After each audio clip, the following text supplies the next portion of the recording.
some devotees were wanting to go from Juhu to Bombay by taxi. And I am kind of a miserly man. I said, why should you go by taxi, So I told Prabhupada that, Prabhupada, your devotees want to go from Juhu to Bombay by taxi, it's very expensive. So Prabhupada said, I was objecting, and it was kind of, some devotees were getting a little agitated. So I told Prabhupada that, devotees are getting agitated because I'm objecting to this thing. So Prabhupada said, you just think like this. They were just like tigers, blood.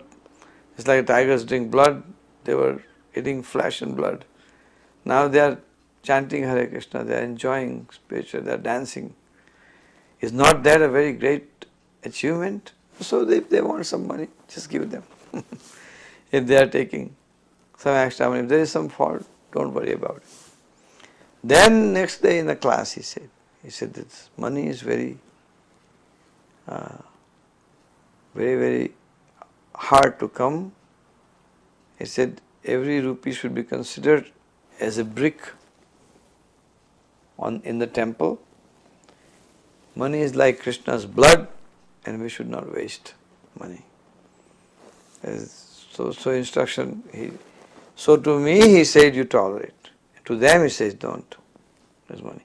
In other words, you can say the same thing, but you can say it in such a nice way that a person does not feel discouraged. This was the key principle in Prabhupada's dealing with every devotee. And that's why he was able to produce so many managers.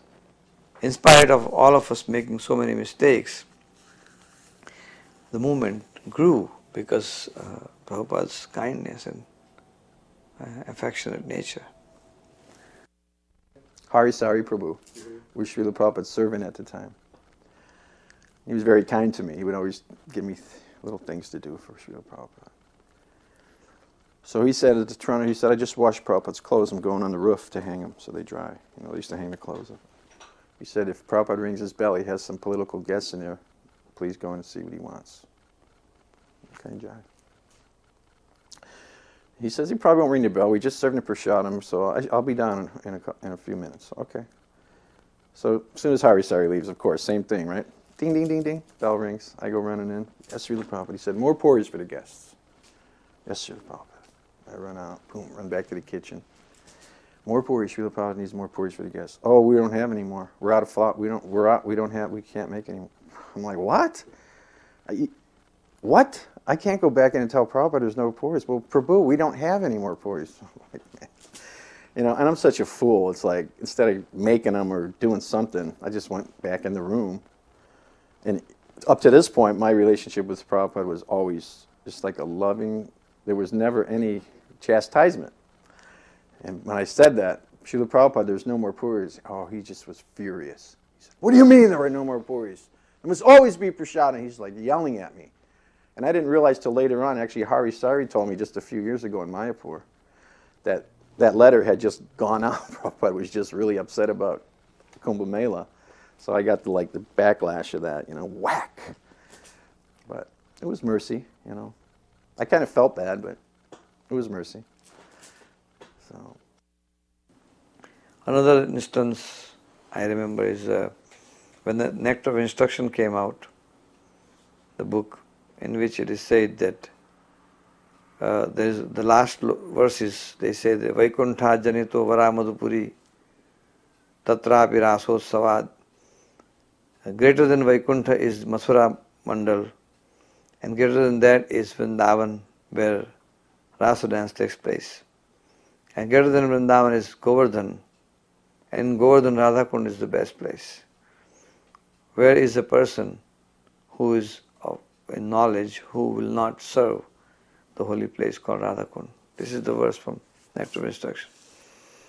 So the Prabhupada's secretaries were complaining that now devotees have read this book and they want to come to Vrindavan. They want to give up their service in book distribution and they want to come to Vrindavan and stay in Radhakund because the nectar of instruction says like this. So Prabhupada says, just see the rascal. He is not even followed the first verse of Upadeshamrita, and he is jumping on the 12th verse of Upadeshamrita. The first verse is Vacho Vegam, Manasaha, Krodha Vegam, Jihva Vegam, Udarupastha Vegam. One who controls the pushes of the senses, he is fit to be guru and make disciples everywhere. Sarvamapi mam prithvim sashishyat. So he said, let him first follow this first verse of Upadeshamrita. Let him control his senses first. Then he can think of Radha. Just like monkey, he is living in the forest, on the tree, eating only fruits and leaves, but always thinking about where is the she-monkey. So he is jumping from branch to branch. So it's called Markata Vairagya, renunciation of a monkey. So this kind of desire, give my service and go to Vrindavan, is simply a monkey business. And tell them that first let them control their senses. Let them perfect the first verse of the Upadeshamrita, then think of the 12th verse of the Upadeshamrita. That was very instructive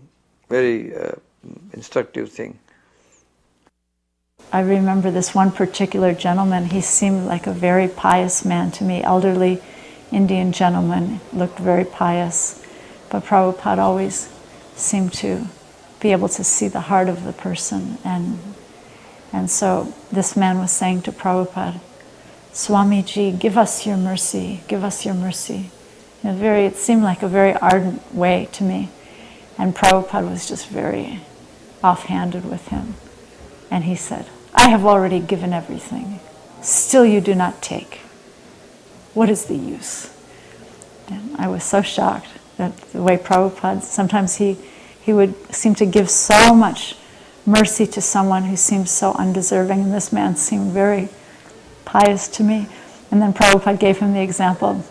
He said, just like a man, he has fallen in a well. Someone throws him a rope, but he does not take. It was just, it was very harsh, but still like a bittersweet compassion he gave this man.